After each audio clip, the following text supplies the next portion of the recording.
What's up, everybody? Welcome in to a Halloween edition of SSPN. Is that Ethan or is that Bowser wearing an SSPN cap, or is it all three? I think it qualifies as all three. There you go. There you go. I know we're starting a little bit earlier today, but I wasn't sure when I was going to get off work.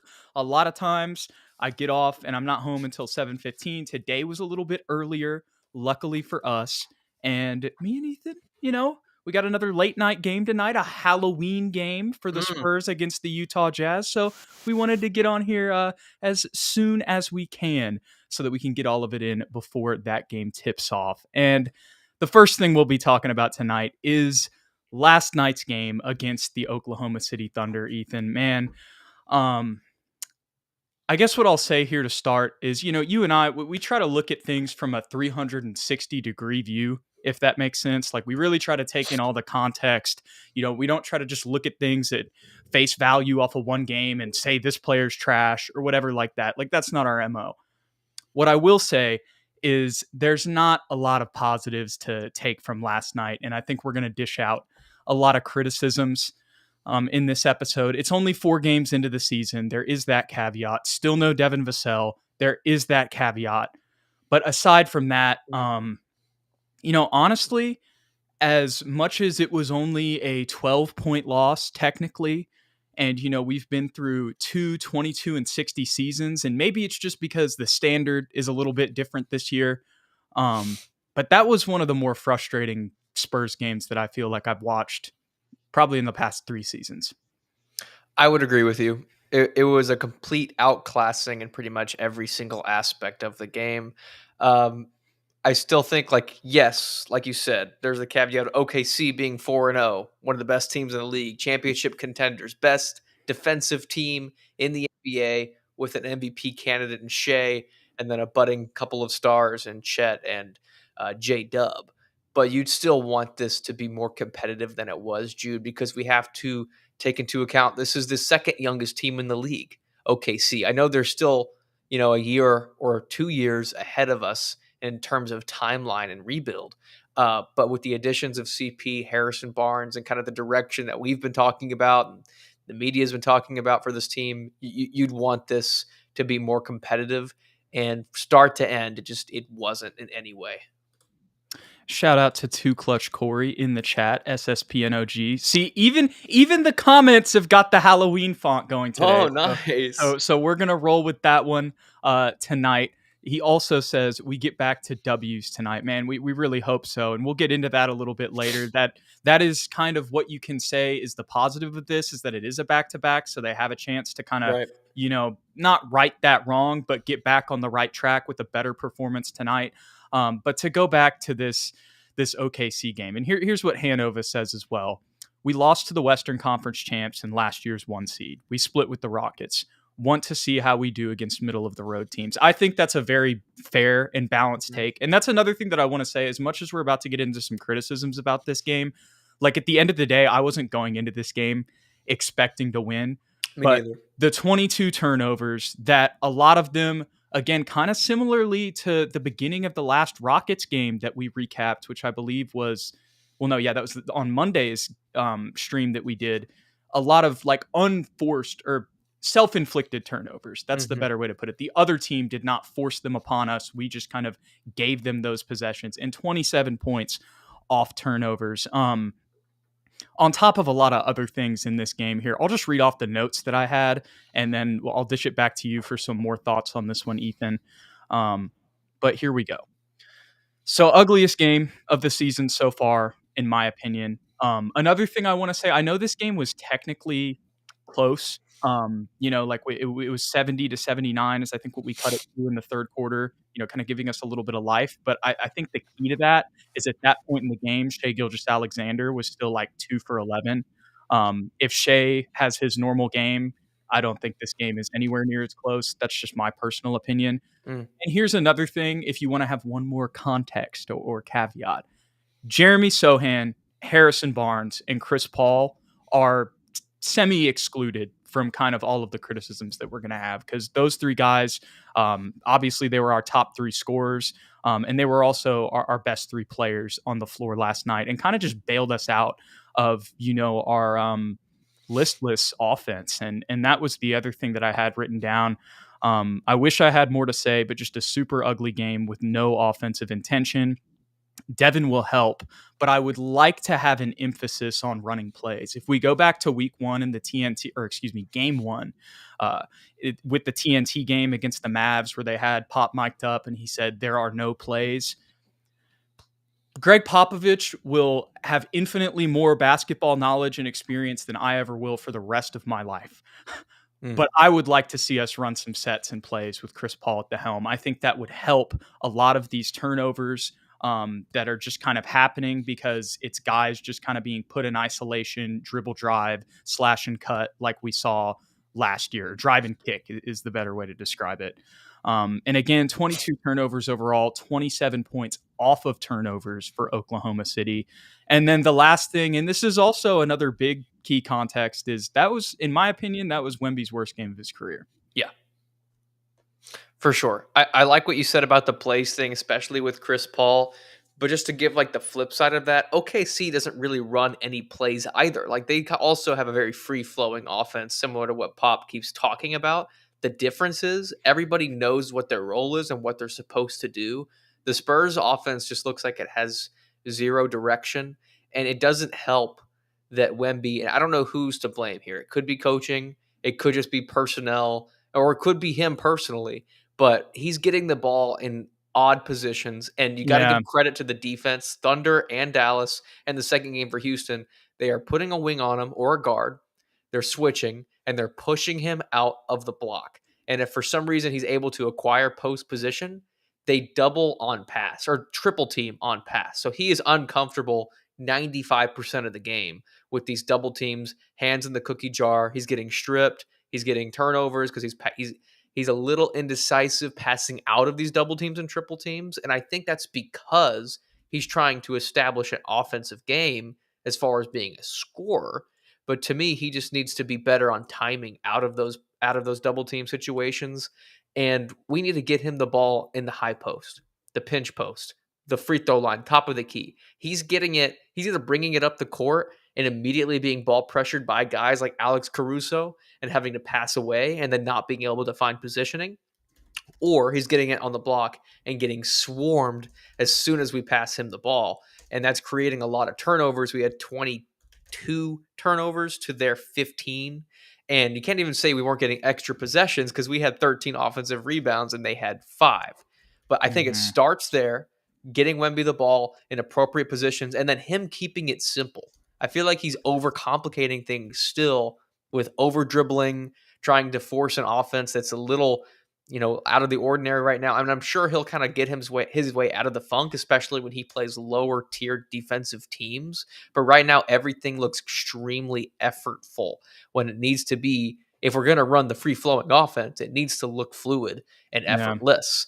And I think the second part of that is the guys surrounding him our spacing's a little out of whack right now, and we're not hitting open shots. And that's really top to bottom. Like Chris Paul was probably our best 3-point shooter last night. Yep. And that's not his specialty. We want him facilitating, but Julian hasn't been shooting as well since the season started. Jeremy's not a 3-point shooter. We know that, but he only took 1. Harrison was knocking him down, but I'm talking about Keldon, Malachi, Blake, Stefan. They're not hitting him at that high clip. I say that, but Malachi went 3 for 4 last night. It's okay. I forgot about him too, not to interrupt you, but I was going to bring him up later because that's another you're fine. person who played well. But Wemby can't be indecisive passing out of double teams, and when he does pass out of these double teams, we have to hit shots, and we're just not doing that at an efficient clip, and that's how we get behind so heavily. Yeah, and when you talk about the spacing, like some of it is just we need to execute on open shots, but sometimes the spacing is just completely jumbled. And I think, again, running sets, running plays would help that, especially with Chris Paul at the helm. Again, like we've talked about it, we want to see the transition free-flowing offense from time to time, but I think these issues are only going to continue to persist if people are out of position, which can happen more frequently when you're trying to do this free-flowing offense instead of like, hey, we're running a set, this is where you are. You know what I mean? And I'm not a basketball player, Right. or at least a good one, but I don't know what's difficult about isolating Wemby at the top of the key or the elbow. I know they're going to double him, but that's fine. Pass it to him. If they double, kick out immediately. If they don't double, just turn around and shoot, because everyone they're putting on him is max 6'7". He's 7'4". Like, I don't necessarily need him to get on the block like Kareem or Timmy. If he can master that 15-foot jump shot, which we know he has, and he's hit the fadeaway as well, I'm fine with him not even dribbling. Just pick it up, face up, shoot. Because right now he's doing too much, and when he passes out, he's not getting the ball back. When you said he's doing too much, I think that could have been something that kind of went throughout the team Mm-hmm. last night as well. Mm-hmm. And that was actually one of the first thoughts that I had written down watching the game about midway through the second quarter. I was like, man, we look like we know we're on ESPN and this is a rivalry game. And Yeah. we're trying to, you know, live up to that moment instead of just letting the game come to us and like force things and make all these plays. Like, look, man, I don't, as we've said, Victor Wembanyama, we are not out on him at all. Not the closest thing to it. And I don't think anybody thought that. But like the one turnover that sticks in my head is Jeremy cuts to the basket. I want to say this is in the second half last night. And Victor just like no look chunks it Mm-hmm. and it goes Picked straight off into by Chet's Chet. hand. And there were a lot of moments like that last night. I think Victor was mentally affected to some extent. Maybe I'm wrong on that. Maybe he could tell me, nah, it was just, you know, they were just, their scheme was really, you know, shutting me down. Maybe that's what he would say. But I think there were definitely some mental things going on overall in the team, other than those three guys that we mainly mentioned. And I think that's also, you know, there was the way that we feel about this performance is also how Pop felt about it too. Mm-hmm. There were a lot of tweets last night from the San Antonio Express news guys, and they said, like, he's someone who's notoriously early to the media so that he can get it done. And he was late, like significantly late last night, and apologized for making the media wait, but then said, I had some things I needed to say to my team. Mm-hmm. Um, and I think that's just because, again, it was just a mess and a turnover fest. There was no intention. And in a sense, there was, I think, I hate to put it this way, because these guys are all better than I will ever be at basketball. That's another thing that me and Ethan always try to say. Mm-hmm. Like, look, we are diehard Spurs fans. We love to do this podcast. But we also understand, we're self-aware of who we are, you know, as people behind the screens, when these guys could school us on a lot of things, even on the ins and outs of basketball knowledge, sets, and plays. Yeah, But I for think sure. there were a lot of selfish plays last night, including from Wemby a little bit. For And sure. and I don't think, you know, the guy's intention was to be selfish. Again, I think that ties into the you know, just trying to do too much on Mm-hmm. ESPN kind of sentiment. Trying to do too much, trying to be a hero, trying to spark some excitement with the rest of the team. Like, none of it was probably the wrong intentions, but you're right. It was clearly evident. Yeah, and just going back to the offense again, you know, as much as we said, like preseason is all with an asterisk. Even in the past 3 games, we've seen some shades of ball movement and intentional ball movement and Mm-hmm. intentional like off ball movement as well. Um, and I just really saw a lot of that dissipate last night. Agreed. And again, I think a lot of it is our own fault, but also Oklahoma City defense is really next level. So, like, going Yes. back to what someone said earlier in the comments, tonight against the Jazz and moving forward against some mid-tier teams, this will be a little bit easier to judge the status of our team, because Dallas was in the finals last year. OKC is the best team in the league right now, and Houston, we split that 1-2, 1-1. So there are still some things to learn about this team.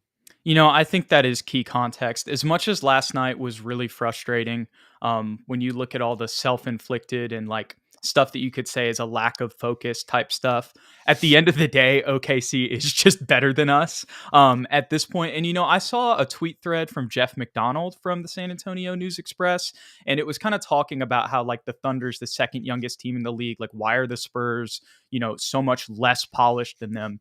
And he brought up some key context, and this isn't excuses. I think we've talked about how, you know, our thoughts on last night and how we don't think there's excuses for that. But just some thoughts.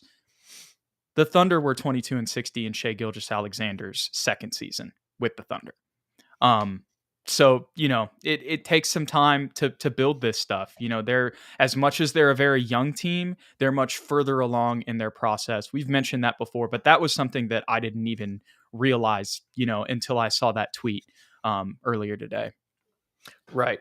And then another point about the Thunder, something that I don't think will happen again, and I want to knock on wood, we can't let Lou Dort shoot 6 of 8 threes. Like, if that's Shai Gilgeous, if that's J-Dub, sure. But Lou Dort, like, our defense is still a little behind on rotations. And we just kept leaving him open. That was the other thing last night. It wasn't just the offense, the lack of offensive execution or organization or fluidity. It was also a lack of team defense as well. Mm-hmm. Lack of communication overall.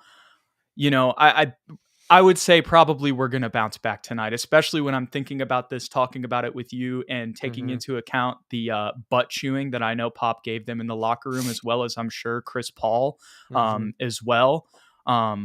Hopefully, like our man Too Clutch Corey says, the only way is up after last night. And here's one thing I want to say. We've been talking about a lot of negatives. Obviously, Harrison and Chris Paul did their thing. Jeremy Sohan.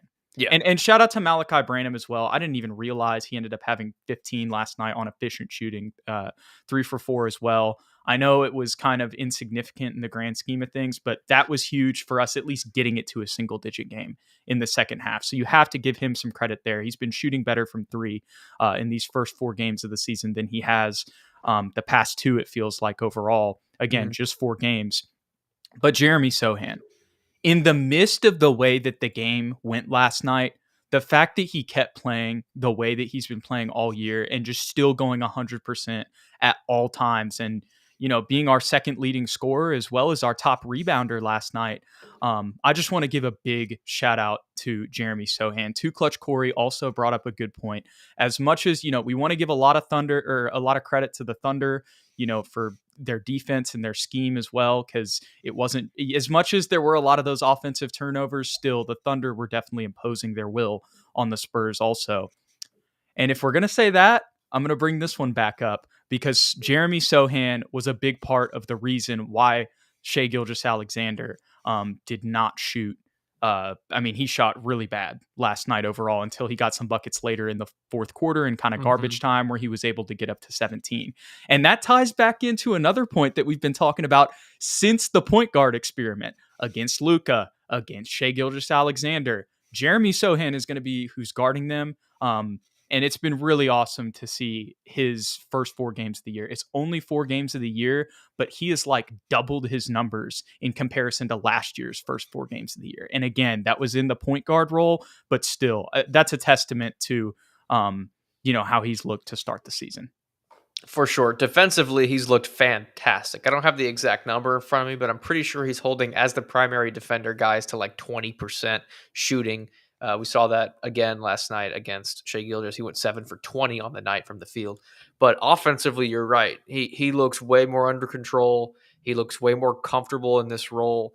His ball handling even looks better. And maybe that's because he's not he doesn't have the primary ball handling duties, so just everything looks better in smaller doses. But getting to the rim, finishing with either hand, and being ultra aggressive getting the ball, whether that be rebounding, defense, diving on the floor, and just being at the right place at the right time to capitalize on easy buckets. But he's been doing all of the little things right, and you can't question his intensity at any point during the game. It is always at 110%. So really proud of where he is as a player.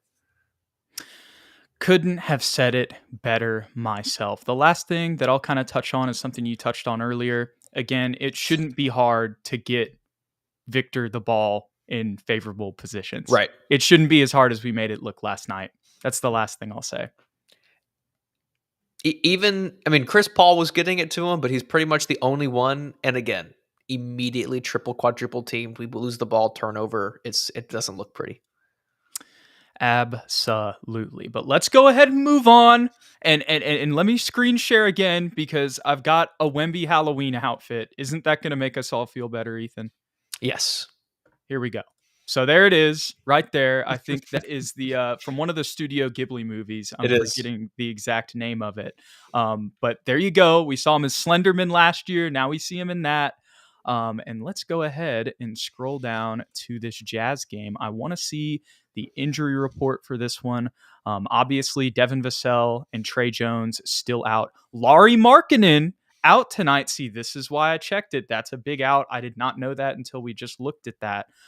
So this is definitely a get right opportunity for the Spurs. The Jazz are 0-4 with Lauri Markkanen out. Isaiah Collier is out as well. I'm not sure how much he's played for them. Probably not that much.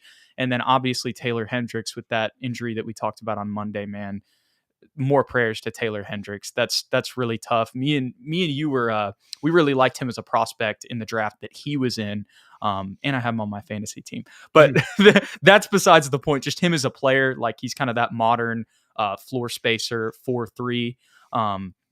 So man, that was a devastating injury. Hope he can get better. But Lauri Markkanen being out definitely changes some things for this game. Ethan, what are your thoughts on this Jazz game tonight? No, I think we really have a chance to pull this one out. I still think Utah fully healthy is maybe. I mean, it's close between us and them as far as who has a better record this season. But without Lauri Markkanen, I think we really have a good chance to bounce back. They just got stomped with Lauri by Portland, who's one of the worst teams in the league, like us. Memphis beat them, Golden State, Sacramento, and Dallas. So we have a chance to do some great things, I think, with our free flowing offense. And really, they don't have anyone to stop Wemby if he is shooting right. So I'm expecting a win. I say that while knocking on wood. Right. But this is a game that we need to have a comeback and play way better than we did last time, just to kind of wake ourselves up and regain our confidence. Yeah, I completely agree with everything you said there. And honestly, I would have said that this is a game that I would have been expecting us to win For without sure. or with Lauri Markkanen playing. And so Yes. now that I just see that he's out, and I'm pretty sure I don't know if no, they don't have a back-to-back, but he played in his last game He did. earlier this week. So Played with him really out, bad. yeah. And the game before that as well. Mhm. I was looking at some of his betting lines, but regardless of that, with him out, this is definitely like, okay, guys, we got to bounce back on Halloween. Yes, there's going to be elevation. That's something to keep in mind. Mm. But this is the NBA. This is a back-to-back. This is your get right opportunity. I'm hoping to see more fluidity, intention in the offense, less turnovers, more connectiveness on both sides of the floor. And just, again, taking advantage of this, what you could say, talent mismatch. I want to correct myself. I mentioned the Portland game. I read this wrong. That was a preseason game. So, yes, he did play poorly and they got blown out, but just for context, in case anyone. Well, I'm pretty sure he did hit his under on the last bet. I think it was only like 7 points I can look. on the last line. Correct me on that. Yeah. How about we just look it up and then we'll know for sure. I have it right in front of me. Why don't I just take the time here? Right. Yeah, he went 7 points on 3 for 5 Okay. shooting, but only 17 minutes. So maybe he got injured. Yes, that was probably the case. Who did they play last, by the way? Sacramento. Okay. Our old friend DeMar DeRozan. Gotta love him. Gotta love what he's doing out there in Sacramento. But any final thoughts on this Utah game, man? No, if we play as poorly as we do against Utah that we played against OKC, if that makes sense, then we might be in some trouble. Yeah, I completely agree. Here is another one. Hanover Fist One says, "Nice, y'all seen the new HEB commercial?" So I saw the Alien commercial. I did. That was with funny. Victor. I don't know if that's the one y'all are talking about because I know they do multiple ones. Mhm. And Two Clutch Corey also said that it was hilarious. As much as I really liked the Alien commercial, I'm not sure if that was. I mean, it was still funny, but I'm sure they have even more up their sleeve that are even more chuckle worthy. So maybe I haven't seen a new one if there was a new one, but the Alien one was really solid. I definitely enjoyed that. I saw the one where it was him and this little kid, and he was like, the little kid said, "Hey, can you get that from the top shelf?" And he was like, "Yeah, can you get that one from the bottom shelf?" And they like switched. I had not seen that one. I like Funny. that. That's a pretty good good. one. That's a good one. But we do have another game to talk about because me and Ethan will not be back until next Monday, where we do another pregame stream before the late night Clippers game that's going to start at 9:30 out on the West Coast next Monday. So we'll not be staying up for that. But we will be back to recap this Jazz game as well as the Minnesota Timberwolves game on Saturday, which will probably be a bigger challenge. Not even probably, unequivocally, it will be a bigger challenge than the Jazz game tonight. Obviously, Anthony Edwards, I don't know what we're going to do with him. Jeremy, obviously. Oh, well, there you go. There you go. Actually, thank you. But what I was going to go with that beforehand is this is going to be our 5th game tonight, correct? Correct, yes. So, as far as we know, and I answered this a little bit earlier in the comments, I'm going to scroll back up to it. Let me find it here real quick. Come on now. I think this is up near the beginning. Basically, somebody asked about Devin Vassell's. I think it might have got deleted somehow. Regardless, He'll be back. Devin Vassell, somebody asked about what his update was going to be. He was listed out as the first 5 games of the season. He was sent down to Austin to participate in their training camp, which basically meant everything was going well to kind of ramp things back up. Shout out David Duke Jr. for having to guard him in open gyms against, with the team, with G League teammates. No disrespect at all. It's just, Yeah, he's shout out to him, man. Shout out to him. That's all I got to say. That's tough in practice. His Austin Spurs teammates are going to be thanking him for dealing with Devin out there. But there is a chance, we don't know this for sure, but if everything goes to plan, especially with the 2-day rest, or not the 2-day rest, but the 1-day rest in between, not another back-to-back, there may be a chance that Devin Vassell is back in that Saturday game against Minnesota. Maybe it doesn't end up being until the Clippers game on Monday, because we've seen the Spurs do this before, and then it lasts a couple more games because they want to be as safe as possible. But honestly, considering that they've already kind of done that with him participating fully in training camp and then being out for the preseason, and then everything being on track with him going to Austin for their training camp to ramp back up, I think there's a pretty good chance that we see Devin Vassell in that Minnesota game. And I think that obviously gives us a much better chance of winning. Now, with that being said, it's kind of going to be a repeat when we put Devin Vassell back in the lineup. There's going to be some, like Chris Paul and Devin Vassell are going to be getting, and Harrison Barnes for that matter, are going to be getting their first real reps in like an on-court NBA game situation. So there's going to be things with Devin, as much as he's going to help us, that like those guys will still have to learn each other a little bit in real reps. But also, again, that's it's not a bad thing at all, adding our second best player back to the team. Definitely adds an element that we have been severely missing, which is scoring and shooting. So very happy to have him back. And we're going to need him if we're playing against Minnesota and Edwards and that whole crew. Couldn't agree more myself. Here's one thing that I'm interested to see in that Minnesota game with Julius Randle now at the 4 next to Rudy Gobert. I'm interested to see how Victor and really more Jeremy Sohan and Julius Randle match up, because as much as, I definitely believe in Jeremy, maybe we do put him on Anthony Edwards. That means who are we going to have guarding Julius Randle? That kind of ties into Devin, because maybe if Devin Vassell's healthy, well, there you go. Probably would be Harrison. I think probably under most circumstances, we're going to have Jeremy guarding Ant. I was just thinking maybe we Devin on him, and then have Jeremy guard Julius. But like you said, probably we would roll with Harrison there. But regardless, Harrison or Jeremy is going to be at a size, weight, and strength disadvantage, as much as they may match up with Julius height-wise. So I'm interested to see how that matchup works at the 4, especially if Jeremy Sohan is on Anthony Edwards, which I think would be a good thing. But in Anthony Edwards' last game, he scored 24 points in the first quarter. And we know how experienced this Minnesota team is and what they did last year in the playoffs. Obviously, it's a little bit of a different look after the Cat trade, but Dante DiVincenzo coming off the bench as well. That's just definitely going to be that if the Spurs take care of business tonight, against this winless Jazz team without their best player playing, that will really be kind of like, okay, as much as we just said, we want to see how the Spurs do better, against the mid-tier teams, and that's not really a mid-tier team. If they can play better in that one, in comparison to what we saw last night, I think that would be a good sign. Obviously, it's going to be a good sign, but when I say that, that'll really be able to tell, like, okay, are we taking some steps in the right direction? Even if we lose, if it's just not a complete turnover fest, and we get beaten in the areas where the Timberwolves are just better than us, you know what I mean? Or we fight throughout it, and then at the end of the day, Anthony Edwards just shows up in the clutch. Like, we'll tip our cap to that. But I'm interested to see after tonight, if they can carry that momentum forward. And also if Devin Vassell returns, that'll obviously be the story of that game. For sure. Only guarantee Jalen McDaniels will guard Victor Wembanyama. That's for sure. There you go.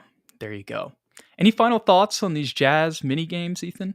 Or is it Jaden? No, I don't. I do not. I gotcha. Well, Drew King in the chat, my guy, says, I missed the first part of the conversation, but I'd put Sohan on Ant, Wemby on Randall, and whoever else, Julian on Rudy. That's not a bad point. That's actually not a bad point. I know Rudy can, might be able to get some easy layups or dunks, but honestly, if we can have somebody that matches up with him height-wise, he's probably less offensive imposing than Anthony or Julius, for sure. That's a fact. I think the rest of the NBA community would agree with you. I'm glad I wasn't unreasonable. No, not at all. The coldest of takes. There we go. All right. The Alamo Visual Archive says, is Wemby a false prophet? LOL, we just got to be more patient with him. I like that because you got the little bit of the joke, all the crazy jump off the roof takes that I've seen in the past 24 hours. Yes, it's just one game. Yes, it was his worst game of his career. There's some things that you didn't like to see, but we're not going to overreact to just that. I think Victor Wembanyama is going to be just fine, as much as we got some things to work out. Agreed. Last thing I'll say, Ethan, and this is just kind of my message, I guess, to the Spurs universe, if you will. We're going to lose some games this year. Like me and you predicted before the season, and we're not trying to sit here. It's 4 games. We're not trying to sit here and toot our own horn and victory lap. But like even you and I are predicting, sub 40 wins, which means we're going to lose more games than we win at the end of the day, even if it's closer. So as I understand the sentiment, there's a different standard this year. We want to win more. That's why we brought in Chris Paul and Harrison Barnes. But at the end of the day, against the best teams in the West, as much as last night was really frustrating, and there's some things that I think, we had to kind of talk about and criticize. At the end of the day, we're just not at the point that those teams are at yet in this team's trajectory, rebuild, and development. Agreed. There you go. No, you're completely good. I just needed to get off my chest before I ended this one. But anyways, guys, we appreciate you guys hanging out with us tonight. We hope you guys enjoy the game and have a really happy, I was going to say haunted Halloween, but I guess non-haunted, but have some fun this Halloween, some spooky vibes, whatever you want to say. Some spooky vibes. Hopefully the Spurs are having spooky vibes against this Jazz team tonight in Salt Lake, Ethan. Oh, yes. Hopefully. Fingers crossed, my friend. We appreciate y'all. We will catch y'all in the next one. Don't forget to hit the like and the subscribe button below if you enjoyed the content. If you want to stay updated with everything, follow us on X or Twitter, whatever you want to call it, at SSPN on YT, at Jude McLaren, or at Ethan_.